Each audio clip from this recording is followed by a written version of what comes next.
He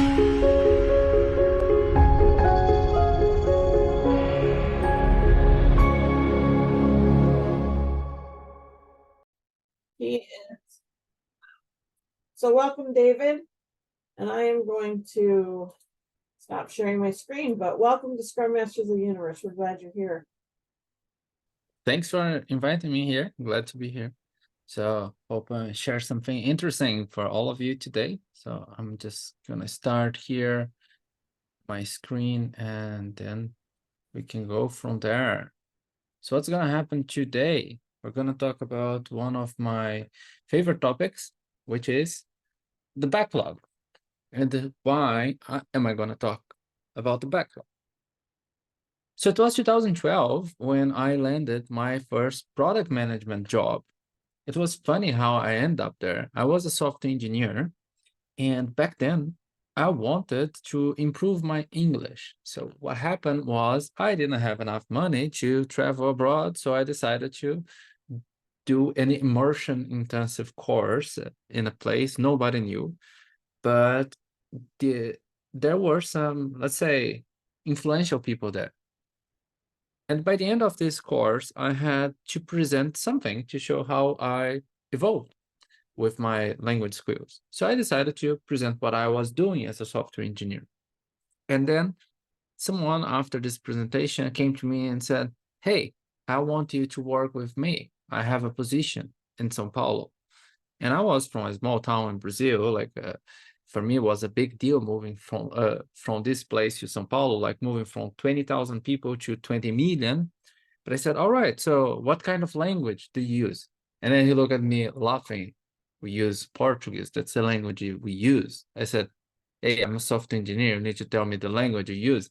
He said, "Yeah, that's the thing. I don't want you to be a software engineer. I want you to be a product owner." I said, "Sounds cool. The only thing is I have no idea what a product owner is." And he said, "Doesn't matter. You're good with communication. So what I want you to do is to help me understand what these crazy guys are doing in IT, and then you ensure that we grow the business together. Your job will be to communicate." So for a long time, I understood that my job was to take care of the backlog, and I realized I was not a product owner at all. I was a backlog owner. So that's why I speak about this with some emotions. It took me a while to realize I was a backlog owner, but I'm going to share some things with you here about traps that I have faced. Some of them took me some time, but I overcame, and I want to give you some hints. But to start on this, we need to understand how companies generally work. So let's imagine here a small company. And if you are a part of a bigger company, just imagine a unit of this. Because all companies, they do have things in common. They will have several teams, like leadership defining where to go. There will be the customer service, like to ensure that your customers' complaints are solved. And also marketing, so the word gets out and then you get more customers, and those running the operations. And somewhere in this organization, there will be a product team or several product teams. But here comes a catch. This team will come with different labels. Sometimes will be called as Scrum team or maybe a development team. It doesn't really matter, but there will be a team that gets things done into the digital product you are working with. So this is the product team. But then when you look at all the teams around, if you would imagine, I'm going to look at the chat. What do these teams have in common? All of the teams will have something in common. What do they have? Write down the chat. Very curious what you think it is. Let's see. Didn't we get some interesting answer? People, yes.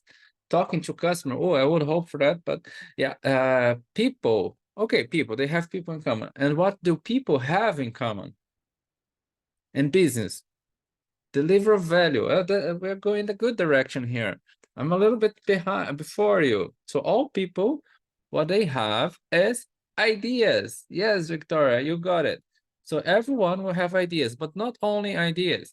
They will have the most brilliant ideas in the world. At least they think so, all of them. So what happens? This product team will have to manage these ideas And yeah, they will be mainly solutions. And there's a big chance, like almost 99.9%, that these ideas will go to the product backlog. And then the product team or Scrum team, whatever name you choose or the label you have, will struggle with that. This team will have to talk to a lot of people and talk and talk and talk and talk. And eventually, then what happens? Something will get out of the product backlog. It will be the new shiny fancy feature. And what happens with this? Once you present to the customers, well, they will be looking at this shiny feature, trying to understand what is that and so on. And they will have questions. Huh? How does that help me? What is that for? How can you benefit from that? Well, high chance that they're not going to use it and everyone's going to ignore it. When I look at that, what is the real problem here? The problem is that there's a high chance that the team will create a lot of features that nobody uses. And it will be very long until you can create value, because this is the focus on managing the backlog, managing stakeholders' expectation, and just deliver and deliver and deliver. And that's something that we need to break free from. And what I have realized, going back to this story of 2012, I was ill-equipped for the job of a product owner. So what happened is I managed the backlog and I fell into the backlog trap. So it means I transformed the teams into feature factories, which is not fun. You keep shipping features at the speed of light, hoping for the best. Some things, yeah, you hit the mark, but most of them, you miss it. So let's try understanding here what would be the traps. So I want to hear from you. I'm going to send a link here.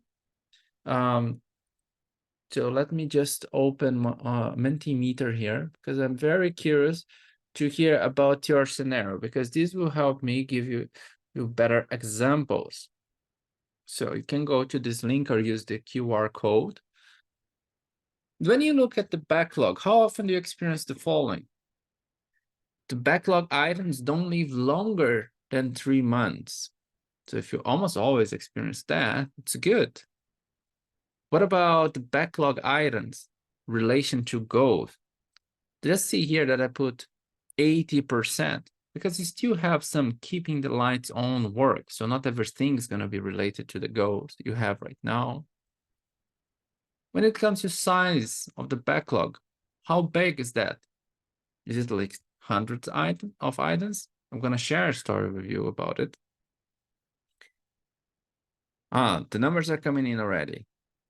So I continuously review the product backlog and remove outdated items. What about the other one here? Backlog items focus on context instead of requirements. It's getting interesting here, how the numbers are growing, how they're developing. We are going to have some exchange about it. I will share some examples. It sounds quite good. Yeah. So, of course, when you see these numbers, you may panic, say, oh my God, I'm trapped here. What can I do? The very first thing is to recognize reality. As I was trapped in 2012 and probably in 2014 again, and every now and then, when we step back and we look at reality from a fresh perspective, then maybe we find something to do differently. And that's what I want to share with you today. So yeah, don't take the status quo as final. Take that as an opportunity to change it, to challenge it. So let me give you a few examples of common traps and also some solutions for that. The very first example I see is what happened with me when I arrived in Germany. So 2012, I became a product owner. 2017, I kind of learned a little bit of the job, and then I got an offer to move to Munich. And as I arrived in Germany, I started seeing more and more cluttered product backlogs. I remember my manager telling me, for the first week, go through your product backlog, and then we are going to understand how you get familiar with our product. And I found there 1,762 items. Yes, you heard it right. 1,762 items. I had no idea where to start. It was really a lot of items. I was panicking. Like the first week I was going through and so on, trying to talk to people. And the more I talked, the more confused I got. They would tell me, yeah, this is something nice, but for the future, not for now. Yeah, maybe this is something that we could consider next month, but not now. I said, oh, I don't get anything there. So there's so many items that we're not gonna address. I couldn't get anything that was important. I said, you know what? I'm gonna do something a little bit crazy here. So first thing I did was to filter everything that was untouched for the last 6 months. I found around 800 items. So what if I just delete them? I decided I'm gonna delete them to see what happens. So what can go wrong here? If it's important, they will shout and then I can recreate them within the right context. What was funny about it is once I removed these 800 items, I received 2 emails. One was from a business stakeholder saying, I swear to God, I didn't write this nonsense. It was not my ticket. Thanks for deleting. And the other was from a QA engineer saying, oh, this bug is fixed long ago. Thanks for closing the ticket. So, all right, all right. I said, what if I do it again? So I did again. I removed all items untouched the last 3 months. And there we go, a lot of items again. And at this time, no email. So I had a smaller backlog and I started just looking at what was relevant to the go and so on. And by doing this, I trimmed down the backlog to 100 something items, and I could work with that, then eventually to 50 items. But the thing is, when you have an extensive product backlog, it's like you are driving forward, looking backward. So you're always talking about the past, and it's a past that is unrelated to your current context. It doesn't help you drive forward. Because if you drive forward, looking backward, you're going to crash the car. There's David, another. sorry. Yeah. Yes. Bruce wants you to share the survey results on the screen again, if that's possible. Oh, I'm not sharing the screen. You're sharing your screen, but then he wants to see the survey result that you were showing, the Mentimeter, I guess. There you go. Okay. Yeah. Thank you. Welcome. Okay, we are good to go. Thank you. Welcome. Good. So the second anti-pattern I see is what I call the waiter. So let's picture the following. You go to a restaurant. The waiter comes to you and asks, what would you like to eat? And then you look at the menu and say, I want a chef's burger, but without onions. And the waiter, okay, chef's burger without onions. And you say, yeah, and I want also some French fries. The waiter, oh, okay, do you want with cheddar and bacon? Say, yeah, that's good. Give it. And then the waiter, anything to drink? Say, what do you suggest? And the waiter said, depends on what you want, maybe some cocktail. And yeah, let's go with that. And then you go with that, and the waiter just takes a note, go to the kitchen, and pow, hang on the wall, and expect the kitchen to cook it. If you're lucky, you get the chef's burger without onions, but only if you are lucky. You need to be lucky. Then that will happen. But now let's look at me, 2012. I would go to the stakeholders and I would say, what do you need? And they would start telling me what they wanted, not what they needed. They would say what they wanted. And I would take requirements and I would start thinking about the solutions and I would suggest things. The waiter suggested the cheddar and suggested the bacon. I would just suggest another feature here, another color or something else. And instead of hanging on the wall, I would just put that in the product backlog and eventually expect the team to deliver it. But now let's step back here. The waiter didn't care about the needs from the customer. What if the customer had high cholesterol and shouldn't be eating the burger at all? What if the customer was diabetic and shouldn't be drinking anything soft or sugar? The waiter couldn't care about that because it was not the job of the waiter to care about this. The customer is the one calling the shots, and if the customer wants to eat the burger, even if the customer shouldn't, it's not a problem of waiter. For a waiter, that can work. But if you behave as a waiter when you are working in a product team, what's going to happen? You will realize the hard way that the wants from business stakeholders are not always aligned with the needs from customers. And that's a painful lesson. So it is your job to understand the needs beyond the wants. Don't be a waiter. And then it comes to the other aspect here, the massive product backlog. So there's a fear sometimes of removing outdated backlog. And this is where the technology starts driving us. It's a bit scary. For example, you work with Jira, so you don't have a limit, so you can filter out things. You can also put at the bottom of the backlog and just forget about it. But why? Why would you do that? Because then you start talking about things like I did that were unrelated to what mattered most. I was part of this situation already. In one of the places I worked, I didn't remove any product backlog item.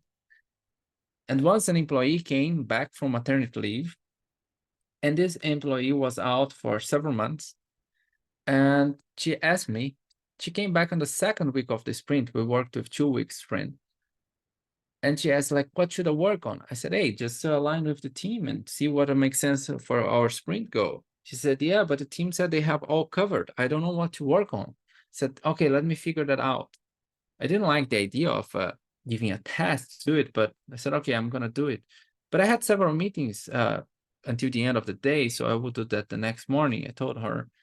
But then once I arrived the next morning during our daily, she told me, I'm working on a newsletter because this ticket was created before my maternity leave. And I even remember refining it. I said, hey, why I'm working on a newsletter? Our priority now is to reduce newsletter because customers are churning. They are leaving us because we are bombarding them with information. Newsletter is one of the source of complaints. We should not create newsletter anymore. Said it was in the backlog, it was estimated, and I could work on that. So I'm working on it. So my fear of removing outdated backlog items led to this situation. So you need to ensure that you keep only what is relevant for now, because whatever is important will come back to you. And then you can review that with the current context. And that comes to the other one. When you look at the product backlog, what do you see there? If you have a product backlog that is well organized, you're going to see a goal. You can connect your backlog items to an overarching goal you are pursuing. But if that's not the case, it will be a little bit like a 6-year-old Christmas wish list. I don't have kids, but I have a godson, and he lives in Brazil. I'm going to go to Brazil in February, and he wants some present from me. And then he told me, hey, you know what I want for Christmas? It would be very nice if you would give me a Marvel cap. I love that. And I said, but you know, I also would like to have a PlayStation 5. Games are amazing. And when I go to the beach, yeah, which is not that often, but I would like to have a pair of green sunglasses. Ah, by the way, I also need new pants. Maybe you could help me with that. And I was trying to connect all of this. So he needs a cap, he needs a PlayStation 5. And the more he talked, the funnier it got, the wish list he had. And if you look at your product backlog, it looks like this. You might have missed the mark, probably like I used to do. So ensure that the backlog is related to a goal. We're going to come to the point where I explain my techniques for that. Hopefully it will help you as well. And the other one is a massive trap we put here about the context and requirements. I'm a bit skeptical about the word requirements because most requirements are not real requirements. Because the word requirement, it's finite. We have to do it. Unless there is some rule or law you have to follow, yeah, then it's different. But sometimes requirements is more like it's more like a wish, it's a want. The truth is we need to understand the problem we're trying to solve before we come up with a solution that we want to deliver. Because if you don't understand the problem, you may end up creating a solution that solves nobody's problems. And even worse, cause problems you didn't have. I faced this situation already a few times, and it's a bit embarrassing to create a solution that creates problem instead of solving them. So start with the problem. And if you're talking about the problem, you can be sure that you can have multiple ways of solving that. So these are the common 5 traps you are going to see. So let's just look at them again, because the longer the backlog is, the truth is the less agile you can be. So the common traps we are going to have, remember the mountainous backlog, also the once in, never out, the fear of removing. What about the 6-year wish list? So just look at that 6-year-old wish list and the challenge of focusing on pleasing stakeholders, like the waiter anti-pattern, so to say, and implementing solutions without knowing the problem you solve. But this is not what we want. We want to overcome this. We just need to understand what happens when we fall into these traps. Because most probably, you transform your Scrum version into something like a water Scrum fall. It is not a real Scrum. But it's important first to recognize the traps, then we can move on. So I'm going to give you my tips on how we can overcome such traps. One of the things I like saying, it is about the cleaning process. Why do I say like that? Let's look at your home. I imagine that at your home, like most people, we have different cleaning routines. So probably there is a daily cleaning routine, basic things. For example, every day you make the bed, you go to the toilet, you clean after yourself. When you cook something, you clean the kitchen. And then you do this kind of things to ensure that your home is tidy enough to go through the week. And then maybe once a week or a few times a week, you wipe the floors, you clean the dust, and so on. You do a little bit more serious cleaning, but you don't do that every day. And on special occasions, my special occasion would be probably my mom is coming here or my mother-in-law is coming here. Then I would clean more seriously because they managed to find places that I don't imagine they could get dirty, but they will find these places. So I go there and I clean all of them. When it comes to the product backlog, you need to do the same because the product backlog is like the home of your product. But let's imagine the following in your home. What happens if you stop with your daily cleaning routine? Let's say you don't make the bed anymore, you go to the toilet, you don't clean that anymore, and whenever you cook something, you leave it as it is. I think it might take maybe 1 or 2 days that your house is so disgusting you don't want to go there anymore. And if you go wild, you say, I don't do the weekly cleaning anymore, then it will be even hard for you to breathe because there will be so much dust there. And for sure, you cannot invite your mom or my mom, you cannot invite, you would be dead. That wouldn't work. So the product backlog, you can do the same. Because what you don't want to do is a kind of a classic product backlog management, where you just don't clean it. You have everything there, the old promise, the new promise, and all the nice you have.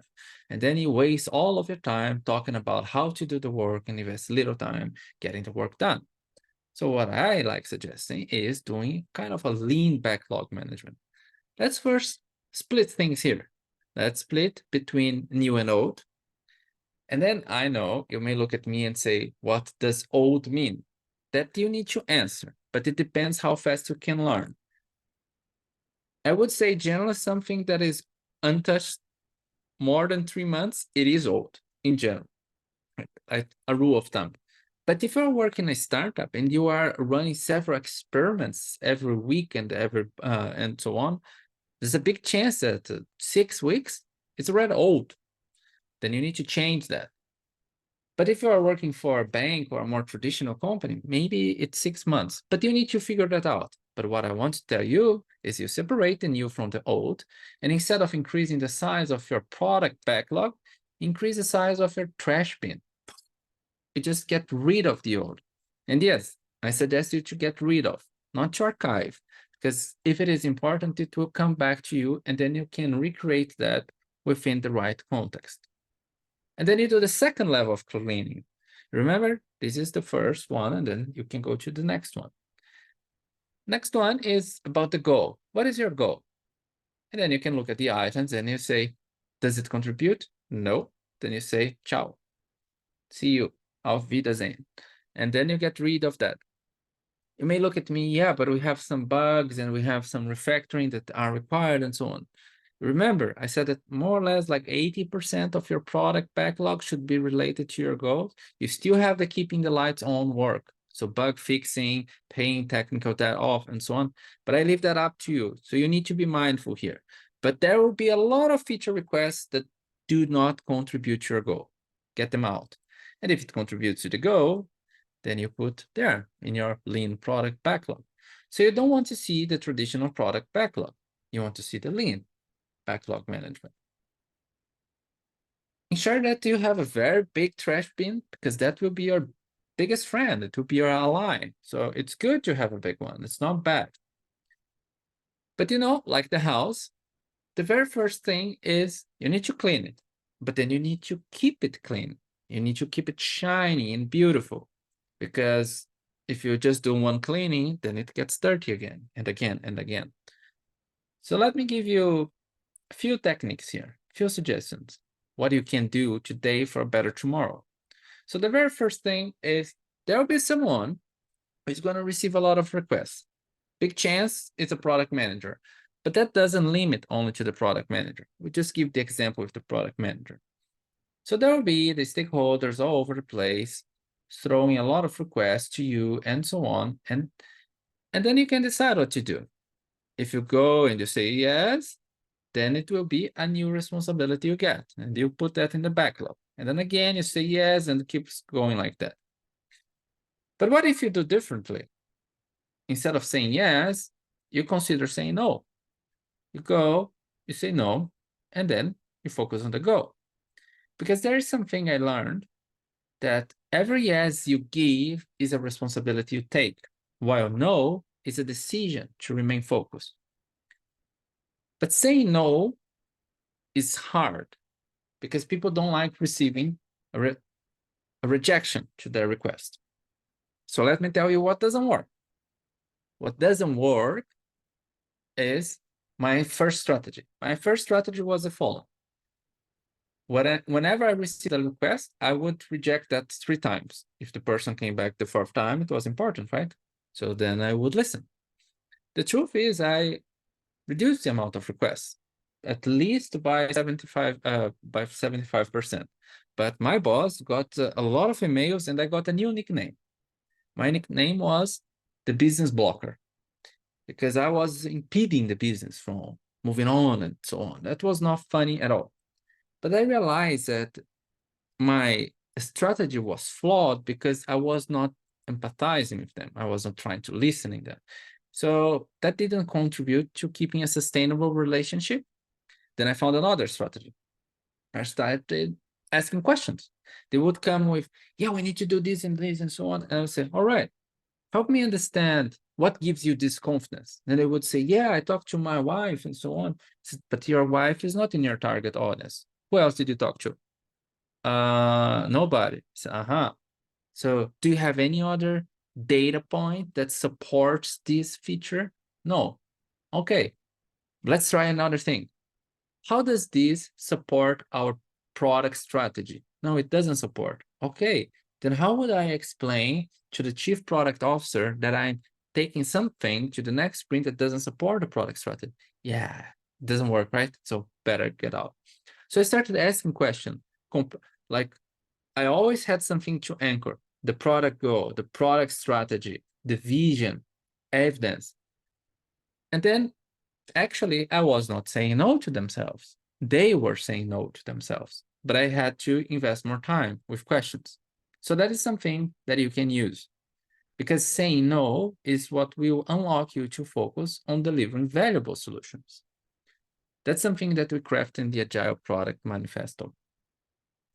But now let's look at another thing here. Another chance you have of getting your product backlog cluttered is very simple. Let's say you start in January, and then you have the product backlog there. Then you talk to a lot of people, you learn, and you see nice things, and so on and so on. So what a common strategy is, you say new requests, old items down, new items up, and then July again and again. Then it doesn't take long, and you have your product backlog messy again. And with a messy product backlog, everyone wants to run away. Not funny. But what if you do differently? What you can do is something like this. In January, you have your product backlog, the same, but then you talk to people and they use that as an opportunity to learn from customers and so on. You understand the business context and so on. And then based on all the learnings you had, you review your product backlog.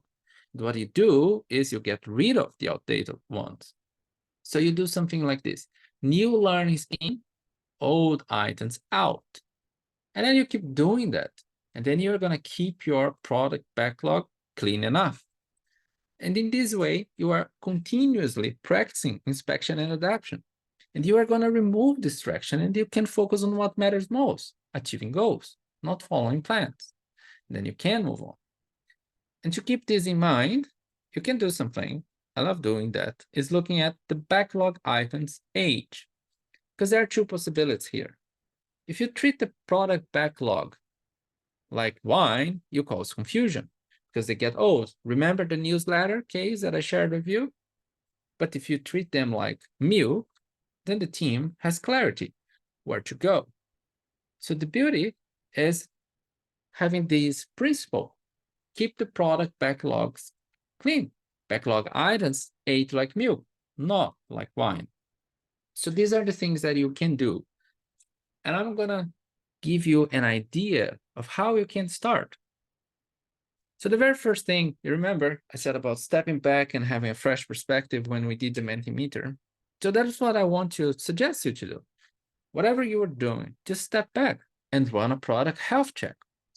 One of the practices I like doing is setting a due date. Most probably teams don't have that. But for example, whatever tool you work, you can have a due date. And then what I used to do, remember the weekly cleaning?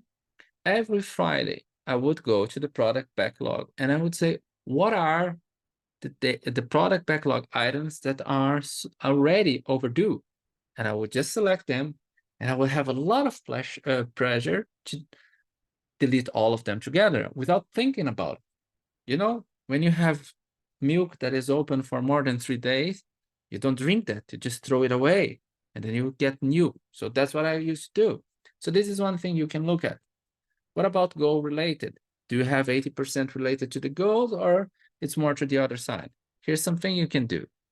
What about the size of the product backlog? It is like lean enough, or is it the big massive thing? And what about the organization? And here, I mean, when you look at your product backlog, is it something that makes you proud or something that you cannot show to your mom? Because I have seen some product backlogs, I could not understand that. For example, writing the user stories in the title of the product backlog. So you see that a lot of items, and then you start like as a user, as a user, as a user, as a user, as a user. And then I look at it, oh my God, how can I have a quick understanding of what this is about? And then it continues as a user, placeholder A, placeholder B, as a user, placeholder 3. So make your product backlog at least readable, easy to understand, to digest where you're going. Organize that, makes it simple, and keep focus on the learning. Because instead of writing requirements, what about if you would write the context? What are you trying to solve? What does success look like? What are you trying to achieve? And then together with the team, you come up with solutions. So this is what I call the product backlog health check. I encourage teams to do that maybe every quarter, and then you commit to one item. You pick one item and say, I want to do differently. Then you take action and you do it differently. And then you do it again and again and again. And to wrap up the talk, I always like giving a choice. So you have a choice. For sure, you have a choice. So you can bow to the status quo, and you know the result, you're going to get stuck. Just don't complain, you accept. It's not wrong to make this choice. It is a choice to avoid conflict, but you remain stuck. There is another choice that is about challenging the status quo, and you have a chance of a better tomorrow. But within this part, it means it's a little bit of a roller coaster. There will be ups and downs, but it will be fun. If you challenge one step at a time, then you can do that. And then I ask you, what is your choice? So that was the talk for today. So you can follow me, can join my newsletter for free on Trapping Product Teams, and get to know more insights. You can connect with me on LinkedIn as well. And if you want to attend one of my cohorts, there is a new one taking place in January 9th. It is a product discovery done right. So you have here the QR code for that, and you have a voucher that is valid until 10th of December, 15% off for you. So I hope you have enjoyed, and now I have time for some questions.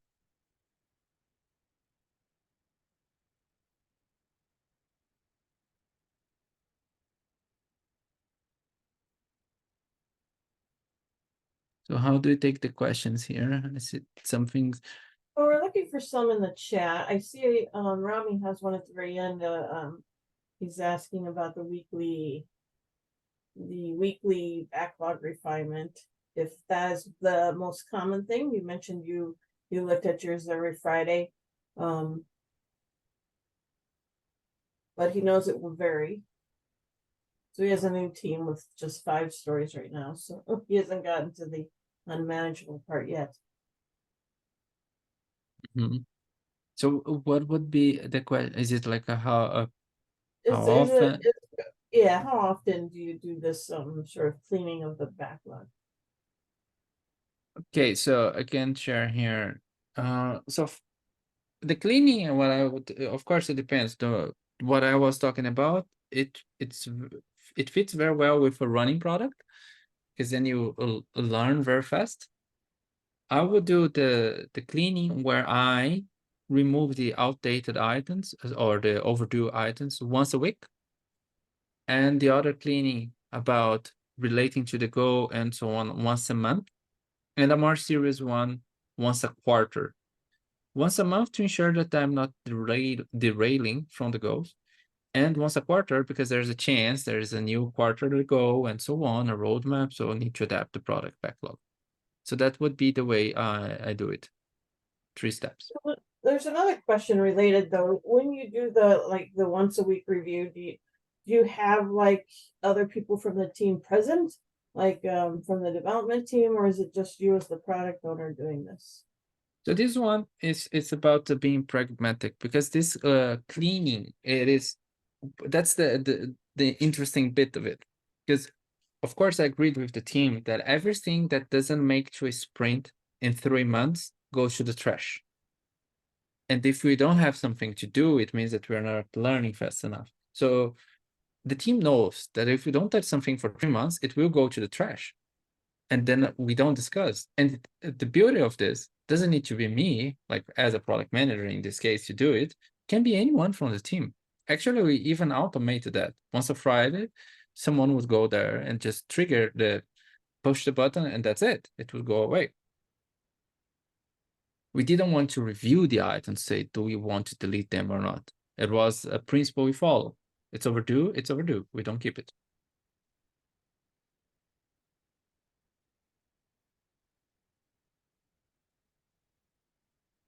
See any more? I don't see any more questions. Does anybody want to come off speaker that has a question? Feel free to do that as well. Do you believe in all the structure that goes around a tool like Azure? And you've got your initiatives, you got your epics, you got your features, you got your stories. It just seems like the trend that I'm seeing is you're spending so much time in administrating those relationships versus, to your point, delivering it value. What do you feel about all that structure behind the backlog? Is it worth the time investment? It's an interesting aspect. I think in most cases, it's more distractive than helpful, because generally the process starts taking the driver's seat, and then the team becomes the passenger. So they say, yeah, we need to create the epic. We need to create this, and that's how we organize. And if you work with Scrum or any other agile methodology, you don't have to work like that. The only thing is about delivering value. So I don't really like this structure. Generally, when I start with a team, I tell them, let's use Miro for our product backlog, because then we use Post-its. That's the way I like starting. If we would be working in the office, big chance I would put classic thing. I would put the board and I would say, here is our backlog. Because then I would say we wouldn't fall in love with Post-its. We would throw them away when necessary. But one thing that is important is on the big picture. Because what I said, I like using the product backlog more for the execution bit. But when it comes to, for example, roadmap, I see a big mixture of things. I want to share something here. Because the product backlog should have the things that you are moving on to create value. So let me share with you something. I'm just opening here. But a roadmap should have the big picture of things, and somehow that's not what happens all the time. So I'm sharing again the screen, just open here. So for example, I like having also a simple product roadmap. As you can see, it's in Miro on the template I used. It's a now, next, later. And now are the big pictures of ideas. That can be the epics we're talking about here. But the epics should have a desired outcome so that the epic has a room to explore with different things. What are you focusing right now? And then what are the things we want to address later? And 3 to 6 months, after 6 months, and the things that we commit not to address. Because I like putting the trash here, because then we agree on things we're not going to do. Because sometimes if we just leave it without it, then we put everything for later, and then we just keep avoiding the conflict. Yeah, but sorry for the long answer, but I hope it helps.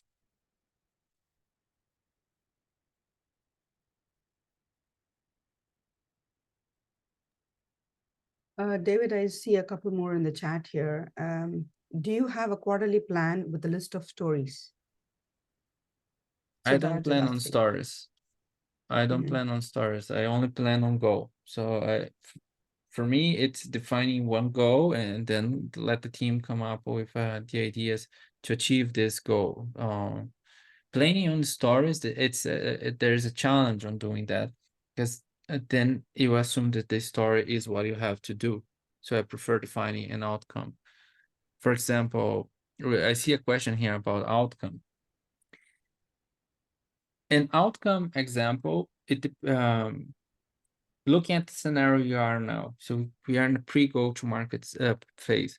So we need to make our product usable for our target audience.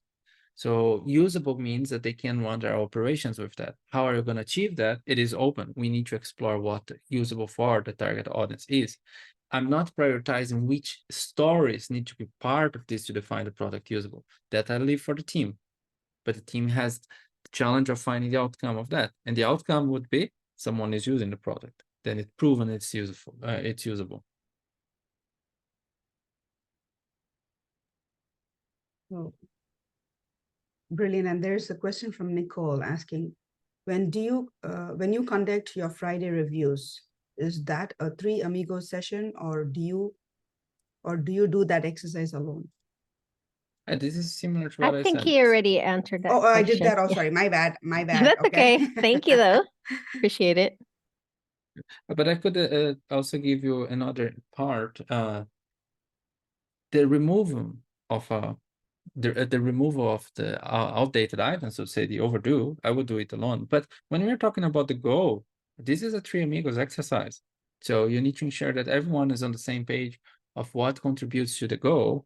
So this the second part that I said I do monthly. Sure, I involve the 3 amigos.